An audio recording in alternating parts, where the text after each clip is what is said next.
ใจบ่มีภัยเทียบเท่าเจ้าดังเดือนเป็นเพื่อนคู่เคียงดาวยืนยาวหากเขาจะคงมันจะละคอยวันนั้นเฮาสองเขาหูวิวาแปลวันนั้นก็มาเธอเบิ่งสองเฮาสุดปลื้มใจทำกลางฝูงชนที่มาอวยพรให้สัญญาเอาไว้จะอยู่เคียงข้างจะอยู่เคียงข้างเคียงข้างเจ้าจะเป็นเงาตามเจ้าทุกหนแห่งหมดแล้วกับความเงียบเหงาเมื่อมีเจ้ามาอยู่เคียงคู่อยากจะบอกให้รู้ว่าเจ้าคนเดียว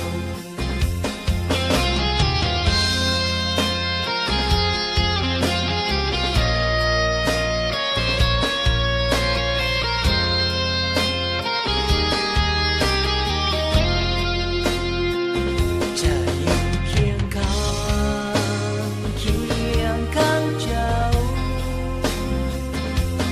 จะเป็นเงาตามเจ้าทุกหน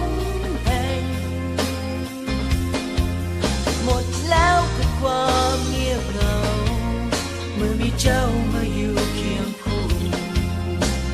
อยากจะบอกให้รู้ว่าเจ้าคนเดียวกับหากที่ฝันไว้จะเก็บไว้ด้วยใจยึดมั่น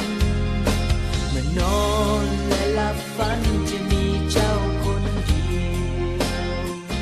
จะอยู่เคียงข้างเคียงข้างเจ้าจะเป็นเงาตามเจ้าทุกหนแห่งหมดแล้วกับความเงียบเหงาเมื่อมีเจ้ามาอยู่เคียงคู่อยากจะบอก